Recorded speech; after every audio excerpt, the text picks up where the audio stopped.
Hey guys, this is Nerd Central. This is Eric here, and I guess we're back.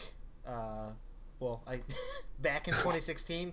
Gonna get back in 2017 here pretty soon. My name is Staz, or also known as Eric.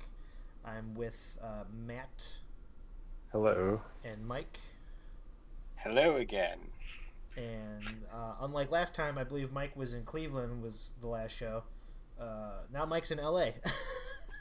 All over the place. Yeah, All right. over the And place. so now we got Chicago, LA, and Fort Worth. There you go. Yeah, and I'm in Texas. And Matt's in Texas now. Yeah, that's right. So, with this glorious return of the Nerd Central podcast, we're going to be talking about Star Wars, or I'm sorry, Rogue One, a Star Wars tale. There you go. That's right. Which, yes, that is correct. Which came out this weekend. Came out on the 16th of December. And by the way, I read some numbers that it's looking like it's projected to make over 155 million opening weekend, which is Nice. insane for a December movie. Like, I think the only other movie that made something like that was, I think the first Force Awakens, or Episode 7. I mean, which broke 200 million. But like second being another Star Wars film, like that's awesome. Just one right after the other. Yeah, yeah. Disney's ruling the world, and I'm okay with that. I'll take it. I got to go to Disneyland. Oh, as soon as Got some Star Wars action out here in LA. yeah, as soon as that Star Wars land is done, I'm gonna live there. Well, that's Disney World, but right now they have a little part of Star Wars in Disneyland. So I want to go there. I thought they're doing it to both Disney World. They and are, but I Disneyland. think Disneyland already has some of it open. And I'm pretty sure Disney. Well, yes. You said Disneyland, right? Yeah, Disneyland. Disney World is the bigger project, though. I know that for sure. So are they doing like a whole? Because you know how Yes. they separate into It's parts. a whole section. Yeah, it's. I don't know if yeah. it's a whole park, but it's a whole section Oh, of a dude, park. imagine a whole park. I'm Like you pretty. spend the whole day there. Yeah. I think it's gonna be close to that. Yeah, I'm pretty sure it's a whole like future land and stuff like that. It's a whole like section of a park and whatnot. So and like I think both of them will have like the cantina, like the Mos Eisley cantina, and like you'll see like the Millennium Falcon in it and whatnot. When is this opening? It should be out, I think, late next year or beginning of 2018. Oh, So like it's pretty close. me and Alessandra are planning a trip there next year. There you So go. maybe. Maybe it could be ready out there to be honest next year. Yeah, definitely doing that. Yes, sir. So, back to Rogue One. So I've seen it twice already. I know you guys saw it once, actually today, the 18th, right? Yes. Yeah. Okay. So I'm gonna let you guys kind of go first because I've maybe had a little bit more to digest. So I'm curious to see what you guys think about this. And we're just gonna go kind of basic. What you liked about it, what you didn't like, and then we'll kind of all go at that point. And then at the end, we'll all go again with about what we want to see in future Star Wars films. So does that sound cool? Yeah. Cool. Perfect. Mike, I'll have you lead off. What did you like about Rogue One, a Star Wars tale? Okay, well, I really liked the ending. That was the end all be all. It was amazing. Like I love how they went right into A New Hope. Like you just Yeah. like literally 2 seconds Oh. later, practically you'd almost be right where A New Hope is. Yeah, and I should also say, go ahead and do spoilers. This is going to be a spoilers thing as well. So talk about what you saw in the film, and I'll make sure I put that in the notes for the video too. Hardcore spoilers. Yes. Don't watch. um, but yeah, like I love that aspect. It was I'd say everyone in the theater was like bawling around me, so I'd say it was a very emotional movie, and I was more surprised that it was so emotional, kind of a thing. So I thought that was kind of a pro to it, even though like we kind of knew the story going into it, like because Mm-hmm. New Hope, they're like, oh yeah, how did you get these plans? Well, almost everyone died, practically. Yeah, And Yeah, Vader says it in the fourth one. yeah, exactly. So yeah. like, you, everyone knew what was going, and then it's just like, even for them to be kind of, I would say, just new characters, um, seemed like the people were really attached to it. So I think they did a pretty good job with the character building, um, in regard to that, um, Can I? to Can, to make people feel that emotional. But yeah. yeah, No, go ahead. I was gonna say. Can I just say that K2SO, the droid, and Chirrut Imwit, Donnie Yen's character, were probably my two most favorite new characters that I loved. Like if they do spin-off stuff with them, like comic books or video games or even like one-off like novels or whatever, I'm totally into that. So, but Yeah, the droid was awesome. yeah, oh, he was hilarious. He was like a he was like a witty C3PO that could kill you. Like it was Yeah, perfect. yeah, and I do like all the little. I love the little cameos. Like everyone loved the Yeah. cameos. Like I'll throw this in there now, I guess. But like the two guys from the cantina on Tatooine.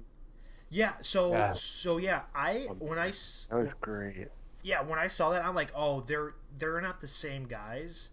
But no, they're actually the same guys from the Yeah, cantina in on they Tatooine. straight up are. They are. And the only thing that was crazy about it, I didn't think about it until after I watched it and everything, and just was sitting there processing it. I was like, they showed him just like a little bit before this whole planet like got wrecked, or this whole city got wrecked. Yeah, Jeddah City, They're pretty good at escaping. right? Like, were they just like already getting on a ship and just left, or I don't know, but it was great. Yeah, totally. So, Uh, as for like cons, do you want to go into cons, or should we go to just keep on pros for now? let's still keep on the pros kick. Do you have anything more to add? Because then we'll switch over to I'm Matt. gonna leave it at that for now. Like Okay. I'll add probably more if they come, Okay. but for the main part, that's what it was. Let's have Matt go, I guess, right? Okay. His pros. Yeah, I really liked just the war aspect of it. Yes, I agree. Oh yeah, definitely. I loved how cool, like, because compared to other ones, this one felt like a war, like an actual war movie. Hmm. Like when they're on the ground running and like the lasers are flying everywhere and the oh The man with the walkers. AT-ATs. Oh Ah, man, that was great. that was When Yes. just they shot him with a rocket launcher and it just turned that its was one of head. my favorite scenes. Yeah, that was awesome. Yeah. He's just like, oh crap. Yeah. There is this feel of like Band of Brothers or like almost Saving Private Ryan, where they're on the Imperial controlled planet called I think it's called um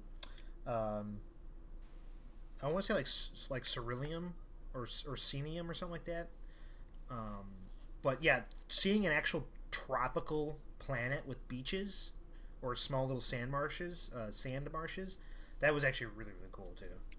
Yeah, I really like the layout of that island, like with the like kind of like I'm gonna call it like an obelisk. It looked like a Yeah, freaking obelisk, yeah. but like with the branching out into the water, and Mm-hmm. then they had the Mm-hmm. landing pads. I thought it was like beautiful, and then That, them yeah, fighting on it. It was like Yeah. it kind of reminded me of Kashyyyk a little bit, but I think still better than it, Kashyyyk.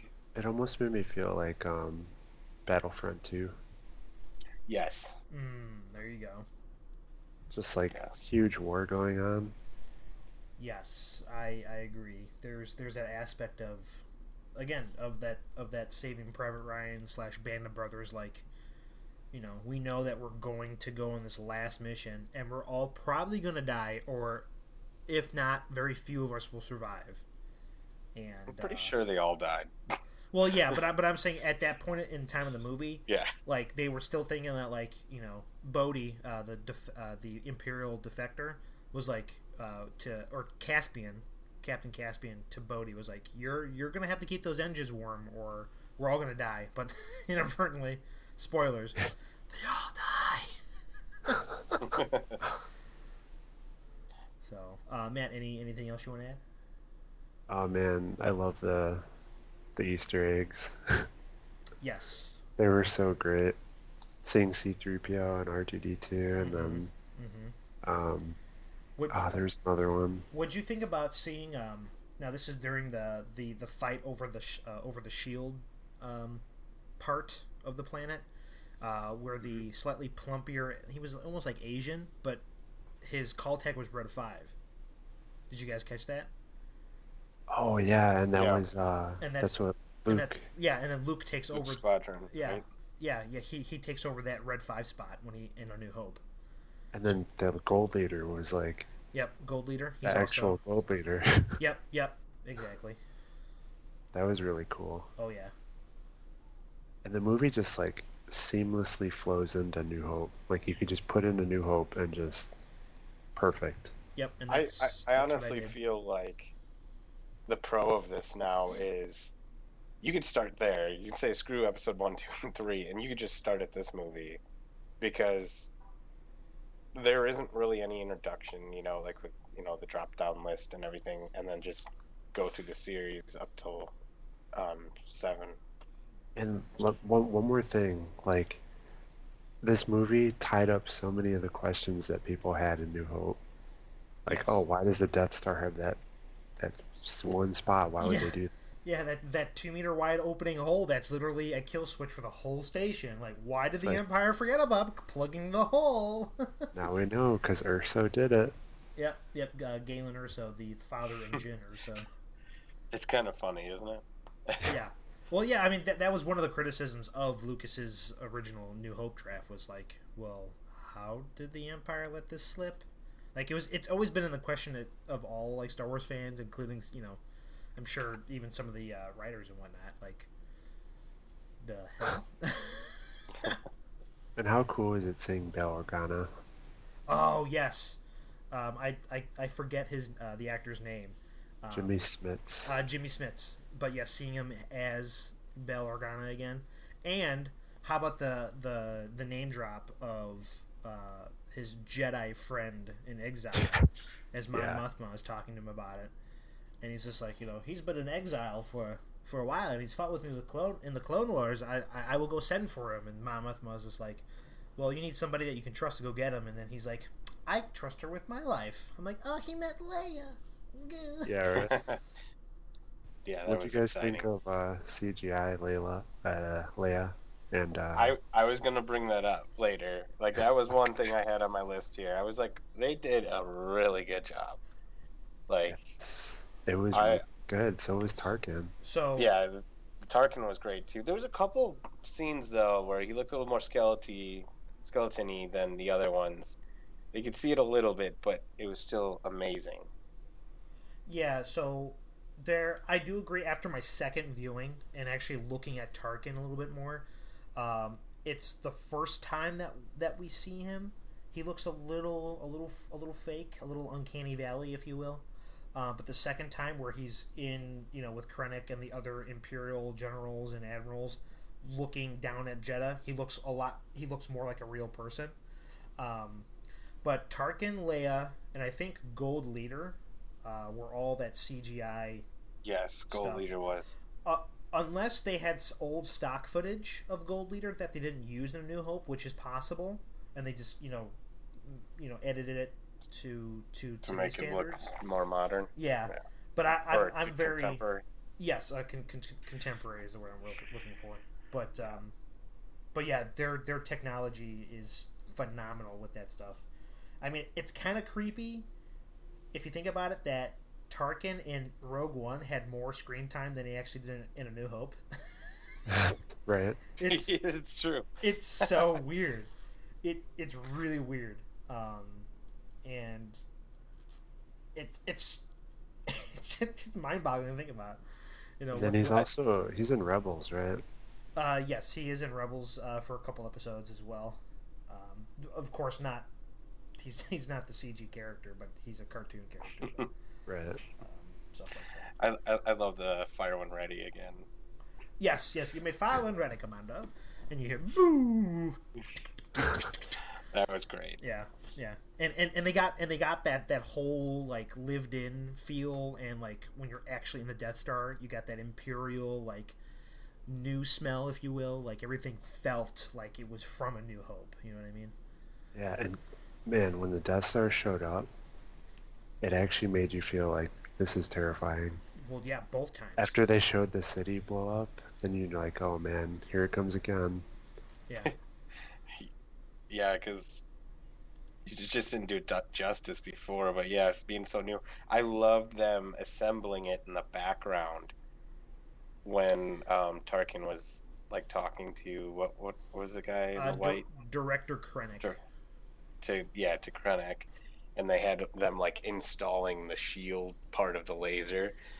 Like that was amazing. I love that in the background. Yeah. I don't know if you guys noticed that. Yeah, Oh that yeah, was really yeah, that was cool. so cool. And it's yeah, and it's getting like towed into place with a couple of Star Destroyers and whatnot. Yeah. Yeah, because seeing it, you always think like, how the hell did they build this thing? Yeah. And then like you're seeing it kind of a little bit of what they're doing to build it. It was just Well, sick. the weird or the funny thing is the first time that we see the Death Star technically canonically on screen is at the end of episode 3, and it's just a skeleton.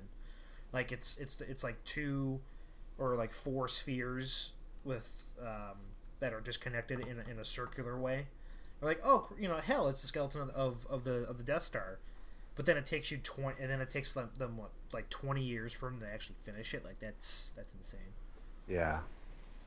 So, any other pluses, if you will, to add to that, Matt? Or I mean, we should save Vader. Yeah, I That, didn't that, even bring up Kenny Vader. I figure that's its own topic. okay, yeah, okay, but yeah, we'll go to next. okay. So, so I'm just gonna add because I agree with almost everything that you guys have said. I've seen it twice already, and it's even better the second time. And for I've heard this said online, and I agree with this. This is the prequel that we deserved. Like we finally got a prequel to the original trilogy that we deserve. Yes. And you can kind of, and I did this last night. You can kind of forget episodes 1 and 2, like just pretend they don't exist. And if you start with 3, and then follow it up with Rogue One, and then 4, it actually flows pretty good. I could see that. Because 3 gives you that taste of what the before the Empire became and what the Jedi were like and stuff like that. Of course, you kind of lose some of the aspects of like who Count Dooku was and the droid and Separatist army and stuff like that. But that's all, depending on who you ask, it's all poop anyway. Yeah, it doesn't really add to it that much, to be honest. Yeah, exactly. But then but then you get the aspect of the Empire rising. How the Republic fell, what happened to the Jedi, and that's one thing I want to point out too is that this is the first Star Wars film that we don't have a Jedi in the film at all. Chirrut, the blind monk, if you will, is a Force user. He's one of the Guardians of the Wills, which is a throwback to Lucas's original draft of Star Wars, which was had instead of the word the Force, it was called the Will or the Wills, which is the same idea as the Force was. But like, we don't need Star Wars films that have Jedi in it or Sith. You know what I mean? We can actually have Star Wars films that can follow people that are grunts in an army, or in this case Jen Erso, who is the only thing that made her special was that she was the daughter of Galen Erso, who made the Death Star super weapon. You know what I mean?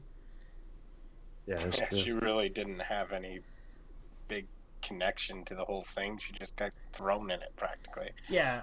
Other than just because of where she was born. Yeah, and then other than being raised by Saw Gerrera, who is a character in the Clone Wars TV series, if you didn't know that, who was played by Forrest Whitaker, who I think did a pretty good job. The second time when I saw it, I liked his character more. When I first saw him the first time, he was kind of like a cheap Vader.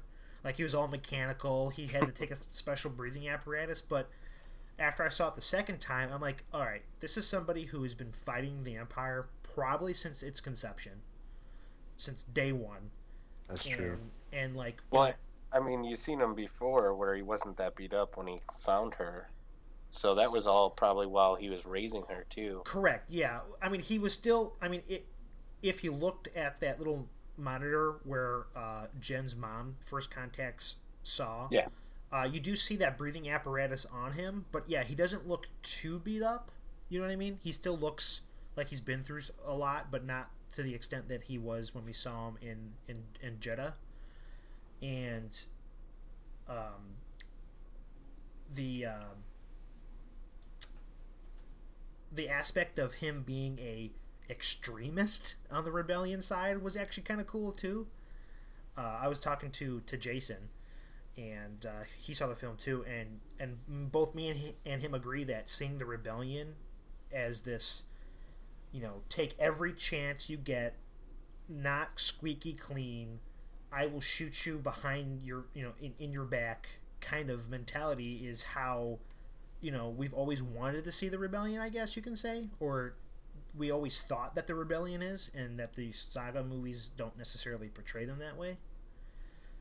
I really like that aspect of it. Dude, I thought that was awesome because like you could see it when Cassian Mm-hmm. just shoots that guy in the back. Yeah, I was like, oh man.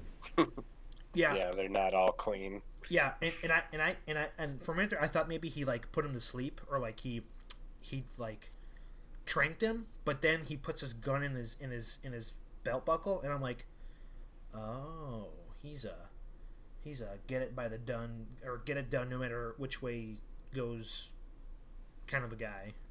Yeah. So, and what else? I guess we can start into the. I'm sure we'll have more good stuff to talk about as well throughout this. But you guys want to talk about the what didn't work for y'all, or stuff like that? Or things that weren't, or semi-negative, but aren't really that negative. Yeah. Some of the things that I have. Yeah, we can start with you then, Mike. Go for it. All right, this one's a funny thing that I noticed. I don't know if you guys noticed this, but the flight jumpsuits of the rebels, did Okay. they not look like suede at times? I mean, maybe. I mean, I kept on looking at them like in hard detail. I don't know if it was because IMAX 3D, but they looked like they were suede, and I just thought they looked kind of funny. Um, so I kind of put that as a negative. I mean, it's not like an end all be all or anything, but I was just like, I'm pretty sure they're wearing suede. That's kind of weird. Now, are you talking about somebody in specific, or just like The orange ones, the orange jumpsuits that Luke wore, like Oh. they straight up looked like suede. So next time you watch it, look at it, and I swear it looks like suede. Okay, I'll have to keep my eye out I for it. just kept on getting like any scene that it was in there, my eyes just kept going to it, and I'm like, it just doesn't look right. Okay. So that was one thing that like annoyed me and bugged me the whole time. But I'm, See, I didn't even notice that. I'm gonna chalk that up to maybe it was your theater looking a little funny, like the It could screen have or been. whatever. But it totally could have. I will be saying it next week. I will totally validate your opinion if it looks weird to me as well. But Yeah, because I wanted to bring that up because you said you seen it like IMAX, right, 3D, and Yeah. you seen it on normal definition. See, I saw it normal. Yeah, see, I just went all out. I said, screw it. If I'm going to the movies by myself, I might as well. there you go. Treat So- yourself. Yeah, treat yourself. So I did. And for the most part, like, I felt it added some depth to it. I liked it in IMAX. But, let's see. If you have something negative, Matt, go real quick, and then I'll come up with the other one I had. I gotta go through my notes here. Well, I mean, again, it's not huge, but what the heck was with that mind reading alien? Oh, thing? Bull Gullick, Bull Gullick, Bull Gullick. So I was like, what the heck? Yeah, that Actually, I'm glad you bring this up. This actually does move into one of my points. Go ahead. I was just like, is that really necessary? yeah it seemed That's exactly. yeah It was like Force Awakens when, you know, they did. I mean, the aliens, you know, those big crazy things. I mean, that was pretty cool, but it seemed kind of out of nowhere. To be honest, it seemed like they needed to put something in there to kind of maybe make Saul Guerrera a little crazy, or maybe or give him a reason why he's so extreme. Like, oh, he can't take information like a normal person would with some skepticism. He has to go to the extreme and put a tentacle monster that can read thoughts, and by the way, that can potentially make you lose your mind, which in this case, Bodhi didn't. Surprise, surprise. Yeah, I agree. That was a little weird. Yeah, and that actually goes into like one of my negatives. I felt like there was some stuff in the beginning that made it lag a little bit that was kind of like useless. Like that part, kind of like a waste of time for me. Yeah, it's cool seeing another creature in the universe, everything like that. Yeah. But it didn't feel like it did much. So like I felt it moved a little slow in the beginning for me. I mean, I agree. Like some of the stuff, like they could have shortened it or shortened some of the scenes or omitted some of it, like the pilot getting captured and stuff. All that stuff. It was kind of like, okay, they could have just had the pilot already there, almost like they didn't have to go through the extent of all the scenes that they did with him before that. And yeah, some of the character building didn't really help much because most of those characters are somewhat new. And I say this because my father called me right when he seen it, and he was like completely lost on who's who and stuff and everything like that. So like I think they kind of overdid it, stretched it out too much with the character building, but yet it wasn't quite good enough for someone that doesn't know the universe that well. That's It true was kind of hard to because follow in the beginning. Alessandra did the same thing because she kept asking me, like, who's this? What's going on? Because she's only seen each of them once. okay. Yeah. I'm like, I've seen every single one of them. I can't even count. Yeah, like So I it's don't like, even know. I caught every single reference. Meanwhile, she didn't catch the two Cantina guys. I was just like, oh my gosh, did you see that? And she's like, what are you talking about? the two random dudes they bumped into, who cares? Like, I was watching Yeah, the for us, 12 systems. I mean, that's not like that bad, like that they didn't pick up on that, but like it was No, just I know, I but think like, I'm very just hard for them to overall, pick up. like, Yeah. It definitely was. So like that's the only like that's the biggest problem I had overall with the movie in general. Um, just I feel like they could have restructured the beginning just a little bit better. Yeah. But like the end makes up for everything, and I have no complaints after that kind of a thing. Yeah. But for me, knowing the universe, it was fine.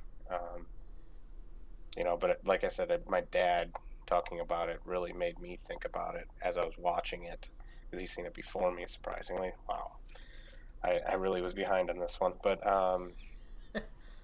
yeah, that's what triggered it all, and I was like, yeah, it is kind of slow and very hard to follow in the beginning because they didn't do the little title thing that they always done in every movie. I mean, I know it's because it's not part of the saga, but um, that's it probably might have helped a little bit, just a brief thing, but So yeah, so that actually gets into what I wanted to talk about. Was one of my negatives was the no crawl. So like, I get that this isn't a saga film, and the the characters that were introduced. That's why they had this big lead up time to I say the end of the second to the beginning of the third act, which is really the actual meat and potatoes of the whole movie, is the third act going on when they're getting the plans. When they're getting the plans, like all that beginning stuff is character development, is more or less fluff in my eyes. If they had an opening crawl that explained who Galen and Jen and even potentially Saw and what the rebellion was doing at that time, they could have easily have started with Jen in the transport right before she gets broken out by K2SO and Caspian. Like, that's easily 15 minutes right there. and a lot of that extra development too. I heard that if you read the book Catalyst, gives a lot of that information about why Galen was needed to come back to the Empire to finish the super weapon, and why kyber crystals were so important. So so I agree. The beginning part was kind of slow, and to be honest, how the Rogue One title pops up, it was like a weird like '80s like, boom, Rogue One, da da da, and then I'm like, See, okay, no, cool. I actually like that they didn't do a crawl See, Jason said the same thing. because it was to make it different, and I was like, oh, I like this. I can do that because then when we go see episode 8, there's gonna be a crawl. Yeah, and I knew that there was going to be no crawl, and I'm like, oh, it'll be cool, but it still was. If they didn't start it the way that they would, if there was a crawl like out in space with a planet, like maybe I would have liked it more. But I was thinking to myself, I'm like, oh, they just cut out the crawl and they just started the film right after the crawl. Like it makes me think that they had a crawl in mind, and then at the last minute they're like, nope, no crawl. It just Yeah, because it did start out like every yeah Star Wars with yeah. the ship and yeah, or out in space with the stars and like the planet or whatever. It started like that, and I'm thinking to myself, I'm like, they must have had a crawl, and it must have either explained too much, or it didn't explain enough, so they just removed it completely. But then also they showed her as a little kid, so maybe the crawl might have just been explaining that or something. Possibly. Because I mean, sort of like you can treat that part of the movie as the crawl, Yeah. like we're seeing her history Well, yeah, instead of exactly. actually showing Yeah. the crawl and like what's going on. So then like it kind of, you're right, the movie does kind of start when she's coming out of the prison. Yeah. yeah, But and it just added to making it slower. And I just mean like the reason why I thought it was slow, like it's hard for people. I would think it'd be hard for people that don't like Star Wars or haven't watched Star Wars to yeah, this get isn't into it. It would be very hard for them to gauge it right out of the beginning for how slow it moved in the beginning. yeah. Like I wouldn't like if I had somebody that wanted to see this film that hasn't seen Star Wars, I would have told them to watch the original trilogy and then watch Rogue One. Because going in this cold, I feel would have been very jarring and very confusing. Um, I mean, especially even watching this series, like I said, my dad was very confused, and he grew up with them seeing them in the theaters. true, yeah. I mean, I could see that. Yeah, I think it still fits in with as being a prequel. Like you have to watch 4, 5, 6, Yes. then go back and watch the other ones. Well, You probably even have to watch 1, 2, 3, or just or even just just you three. get, or even just 3, but because it gives you some of the characters like Bail Organa, you would get that reference Yes. after seeing the prequels. Yeah. Yes, that is true. And even if you watch three's deleted scenes, Mon Mothma is even in one scene too. So, one other thing, because I know that we're starting to kind of get low on time, and I did want to talk about the ending as well. Yeah. I don't know about you guys, but I didn't know that this was not scored by John Williams, and I got to say that I feel like the score was lackluster. This is perhaps my least favorite Star Wars score. Um, Probably, I mean, I don't necessarily rank them because they're all really good, but this is if I somebody gave me this soundtrack to Rogue One, I'd be like, oh, thanks, and then like throw See it away. now, I didn't catch that. I think that's something I would have caught watching a second time. Yeah, I didn't pay attention to it as like no, I definitely heard the difference, and I was like I didn't know the difference until you just brought that up to me. I would, but like forever destroyed your perception of Rogue One. no no No. no no like as a music thing, I was like, is this John Williams? Like, because like I did question it, but like I was like, no, it has to be. But it doesn't sound like his traditional style. Me loving him so much, and And now that you now that I brought it think up to me, about I it, was like, yeah, I could hear, I totally heard it. I Yeah. was right. My ears weren't tricking me. It was scored by Michael. I'm gonna totally butcher his last name. I totally apologize, but it's Michael Giacchino or yeah, Giacchino, something and like I Hold think on, I that name think sounds he's done some familiar. other stuff that he's definitely good at, but to What me, was? How do you spell his last name? Oh, Giacchino. it's like Giacchino or something. okay. Giacchino. Yeah, Giacchino. Michael Giacchino. Um, but like there are parts of the score that work with what's going on screen. Like when Jen sees her father in the hologram for the first time. Like that was a very powerful scene, It regardless of what the was. music sounded. But some of the I guess side story. If there's not a whole lot of side story, but like when you first encounter Vader when he's on his palace in Mustafar, which was awesome to finally see. That's only been a Legends or comic book thing. They don't play any like dark brooding music. I don't think they play anything that's worth noting. It's a score that's not anything to note. Unlike No, it's not one that you'll remember as iconic, like Duel of yeah, Fates like Duel of or Fates or Battle of Heroes and exactly like all that those great ones. And those were from like the original, or the not the original, the the one, two, and prequel. three. Yeah, the prequel Yeah. ones. Even like Imperial March or the Star Wars theme in A New Hope.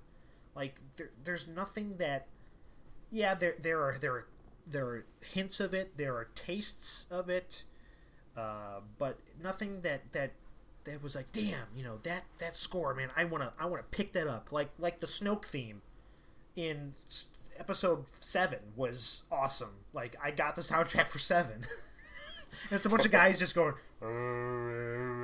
like that was like it's awesome.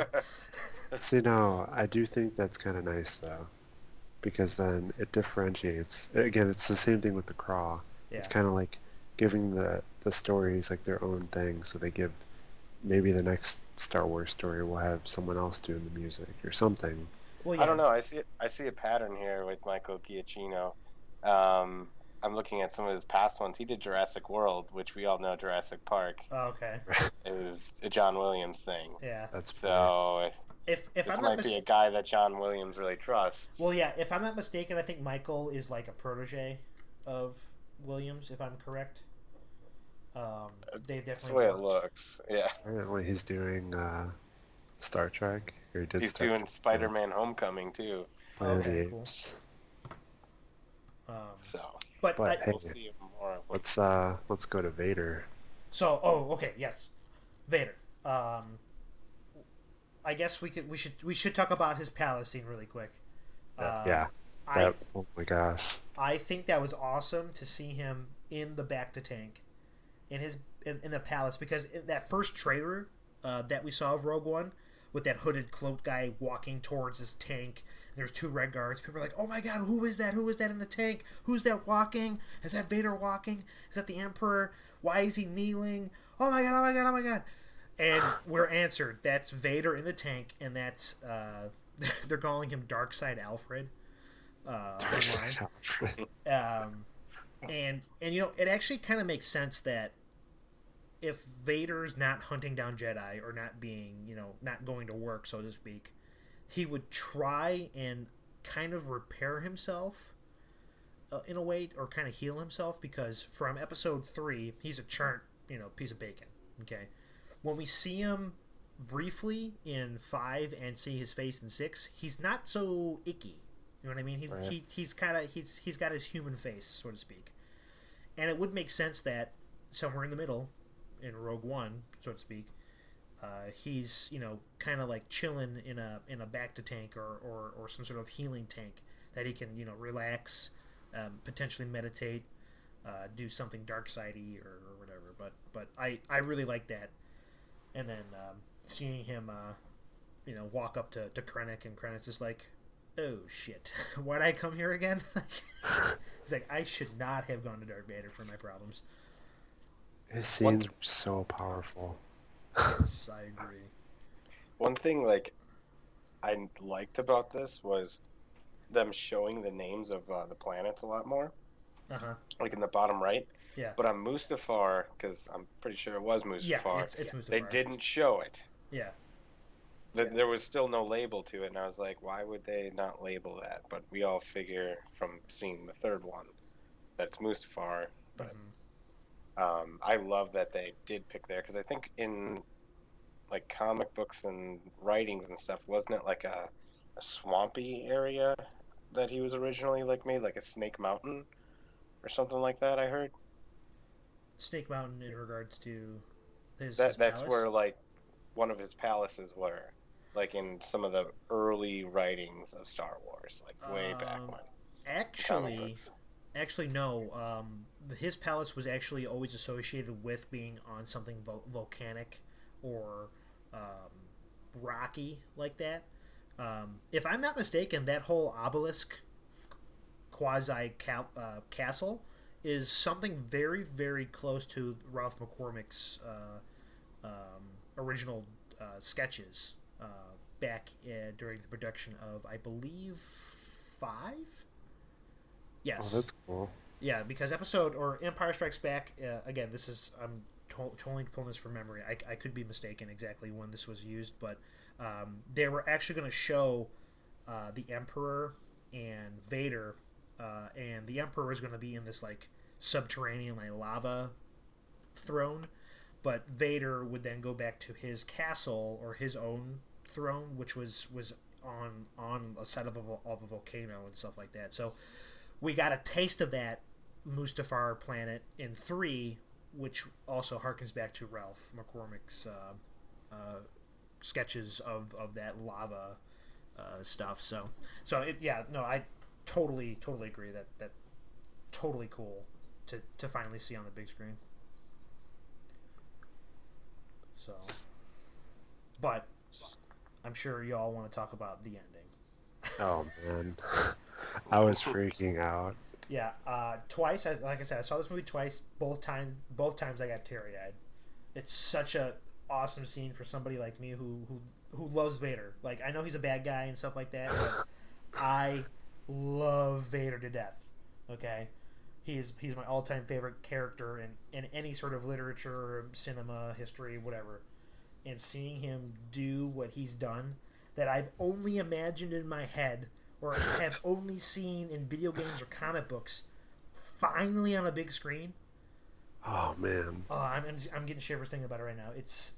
He just goes in there and it's like pitch black, and then the lightsaber turns on, and you're like, oh man, it's about to go down. Yeah. So. Oh, go ahead, Mike. Did you guys have people clapping right when that lightsaber came out? Yeah. No. Yeah. I had people clapping, cheering. Like I had a couple audible like, oh shit! Like, it was hilarious. But so cool, and it felt like terrifying. Yeah. But like great at the same time. This is not a kids movie, okay? And all because like I'm thinking to myself, I'm like, well, crap, we have Vader at the castle. I'm thinking to myself, I'm like, I'm pretty sure there's one more. And this is when I first saw it on Thursday. I'm like, there's got to be one more scene. There's got to be one more scene. And then, and then when the one general to Tarkin's like, oh, should we fire upon the rebel ships? And Tarkin's like, no, Vader would handle that. I'm like, oh sweet, we're gonna get some TIE fighter action. He's gonna jump from his TIE fighter and do something cool. No, we get something even better. Vader igniting his red lightsaber in a dark corridor, and the rebels that are trapped between that corridor and that data disk. They're like, oh shit. They're like, fire, and him just blocking that lightsaber or the blaster bolts, and then him walking down the whole the corridor, choking people. Whipping them around. Dude, he threw the guy in the ceiling and then chopped him in half. That is insane. I was like, what? Oh, and then when he finally gets to the guy who has a data disk, he finally passes it to somebody. He's like, "Run, go!" Vader impales him on the door, and then he rips the door open. I'm like, "Holy moly!" And then when I saw it the second time, there's still some rebel guys shooting at Vader. He like chops one of the guys' heads off, cuts off the gun of the other one, and then he chokes out somebody else with the Force. It's oh my god, that ending made that so like I was like made like 7, 8, out of 10 at that, before that part. When I saw that point, like 9 out of 10, like almost a 10 out of 10. And I loved how the rebels start off to like get us out of here, and then they're just like, forget it, just take it. Yeah, they're like just like, here, take it, go, go, go. And Vader was literally just like inches away from getting it. Ruining everything, and we wouldn't have had. We would have had 4, 5, 6. Yeah, 4, 5, 6. Yeah, and 7 or 7. Yeah, like oh my god. And just one data disk. One data disk fucked up the whole the whole plans for the Empire. Albeit 4 years later, but still. And it makes it. I think it helps A New Hope and puts more actual, I guess, value to C-3PO and R2-D2 knowing this story, because like her contacting Obi-Wan and everything like that, it just adds, I feel like, that much more to them, because they probably had something to do with transmitting all that. And you know what I mean, continuing on that. So I don't know. I just love it. I just love how it just went right into it, and then the remastered Princess Leia, I'm gonna call it. Yeah. The one guy's like, "Oh, what is this? Princess?" And she's like, "Hope." I'm like, "Oh my god, it's her." For a second, I thought they weren't gonna go to the face. I did too. And then when she turned around and she's facing like slightly off center from the camera, I'm like, "Damn, that's a pretty good Carrie Fisher, digital Carrie Fisher." Like, snap. Yeah, especially after seeing her at Wizard World. Oh, yeah, I saw pictures of her. Damn it, I wasn't there. Well, I seen her, but I didn't like. I didn't get to meet her. I wasn't Frankie. Like Frankie got to like touch her face. Yeah. Things I would do to Carrie Fisher. Jealous of that dog.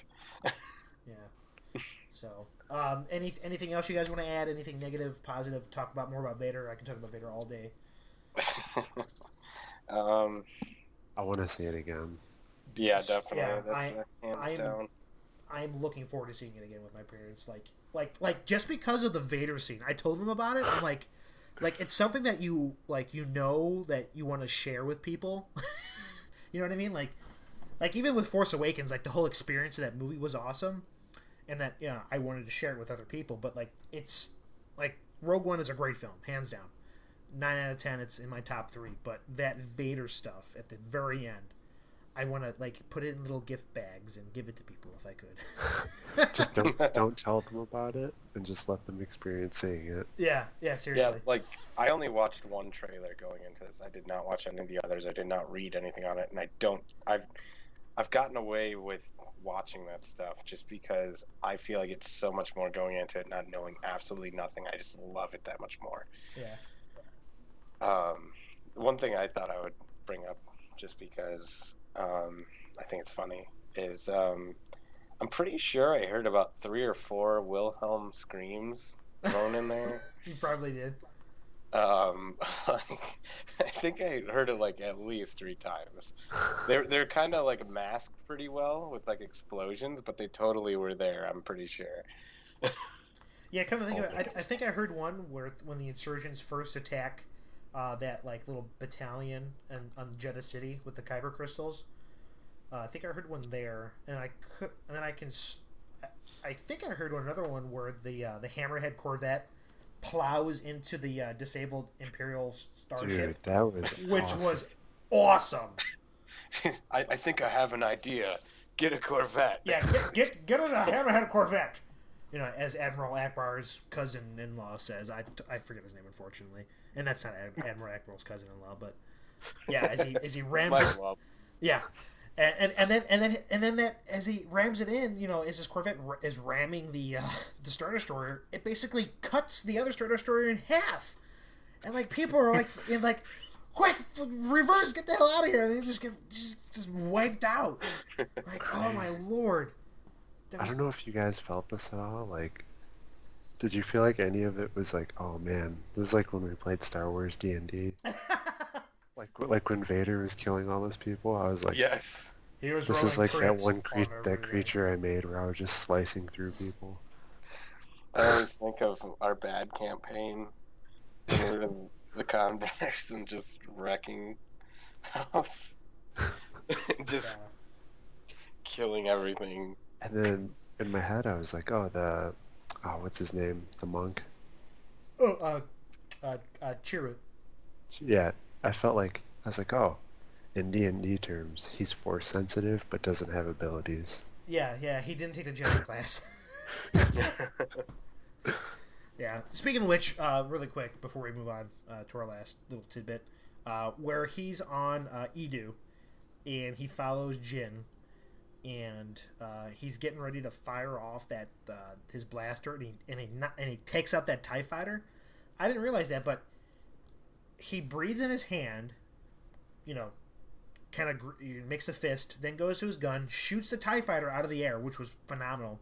But then the TIE fighter, I realized it hits the control center for the rest of the turrets that were shooting at the X-wings. Like, Yeah. I'm like, holy crap! Like, this guy is not super blind. He's not Daredevil. He's definitely using the Force. Like, he's got his Force die. Force vision. Yeah, he's got some Force abilities that. Oh yeah. That he's using there. So. Yeah, that was amazing. I loved his character. Yeah. And I was I actually. love how the other guy was like. I could almost the one his bodyguard. Like I just kept on relating him to like Chewie. A little bit. A little bit, yeah. I think his name was Jonas. Dude, and he had some cool scenes where he's just mowing down stormtroopers. Oh yeah, yeah. Well, the scene directly following when we're first introduced to Chirrut kicking some ass with a stick against stormtroopers, where he just takes out the line of 7 stormtroopers, and he's just like, "You almost shot me." He's like, "But I didn't." Like, that was so cool with him. So yeah, it was so good.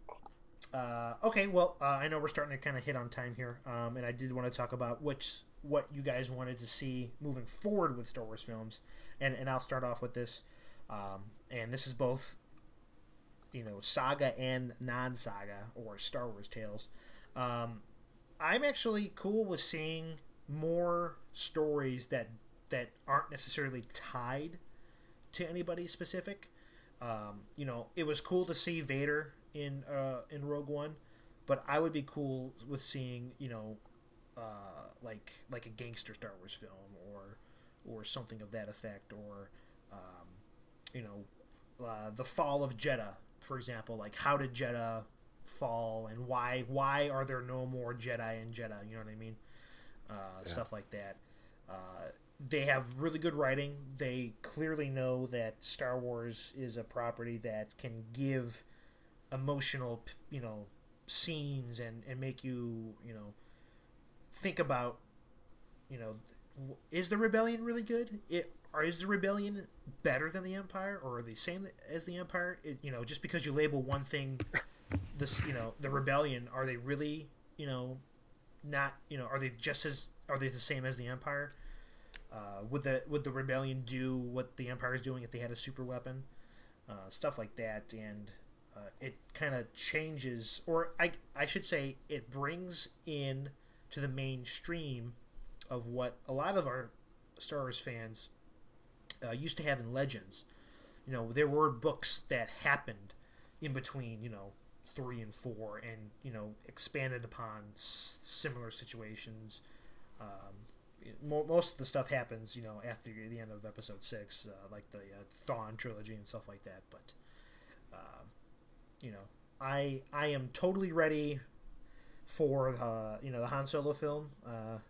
While I do have some reservations about it, if it's anywhere near as good as Rogue One, I can't wait. And even Episode 8 and 9, like holy hell, my body is willing and ready to receive. Was epicness. It confirmed to Han Solo? Yes. That would be dope. Yeah. See, now I don't know about you guys, but I'm not a Han Solo fan. I totally like the character. I felt, spoilers when he died in 7. It did hit me. Some people didn't necessarily have that big of an emotional, hit like some other people did, but I'm the same way. Yeah, like maybe seeing an actual young Han Solo film will make me like his character more. But they're gonna have to kind of win me over, so to speak. So I just want to know that Han Solo, Chewbacca background kind of thing. And I think that's the intent.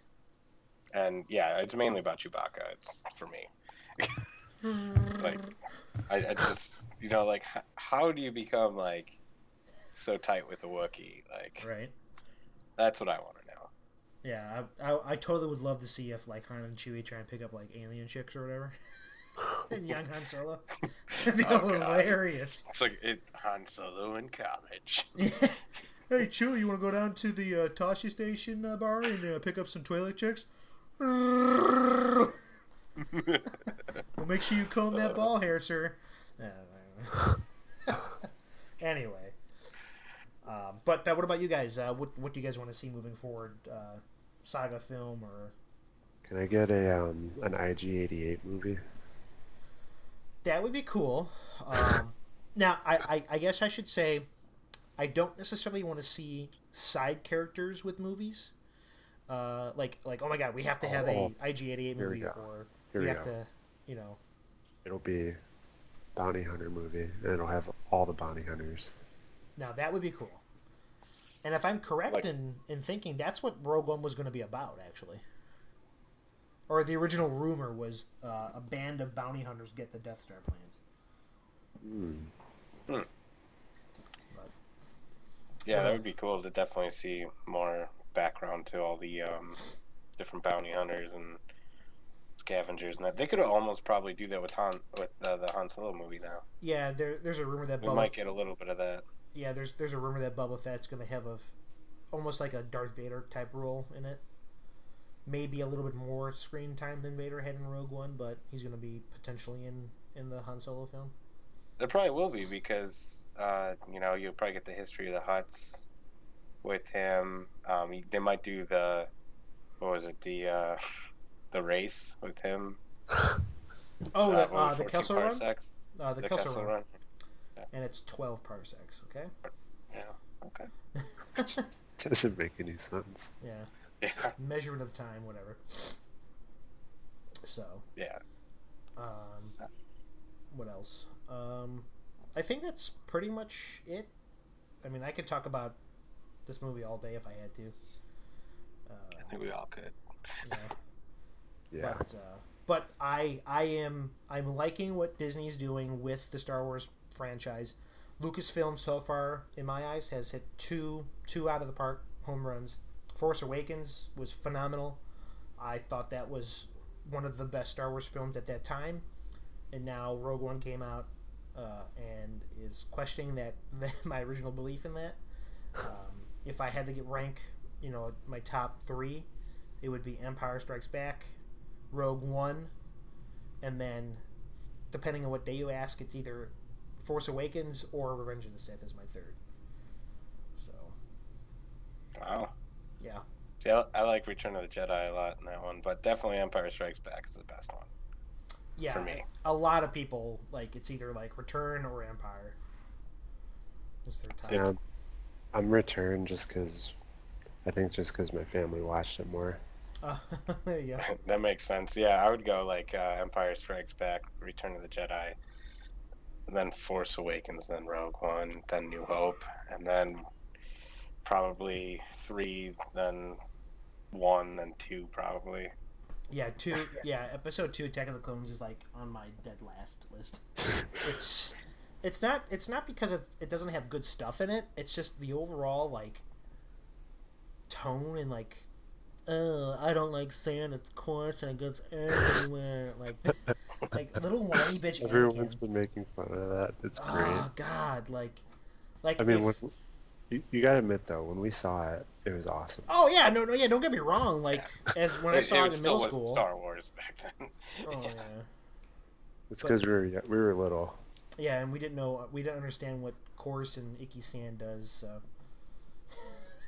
yeah. Of course, it gets everywhere.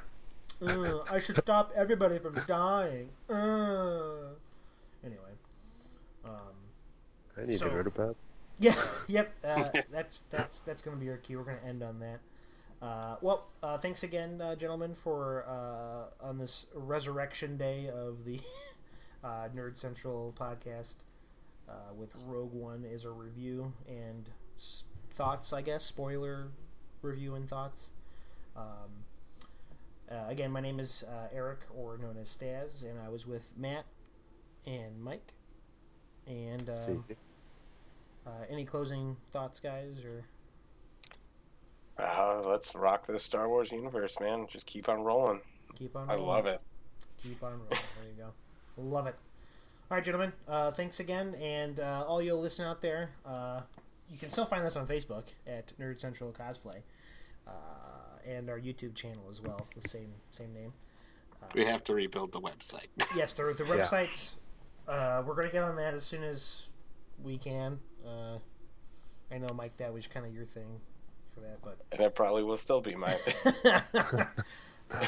well, when I'm not busy at work. Yeah, we're all busy. And don't forget to like us on Instagram as well. Nerd Central Cosplay And Twitter. and Twitter, which I don't even know if our Twitter's still going.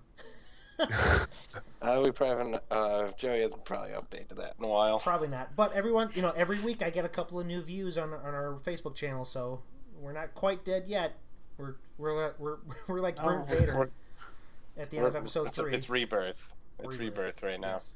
We will rise from the ashes and become stronger than ever. So, all right, guys. You all have a good night and good week. Just go off like this.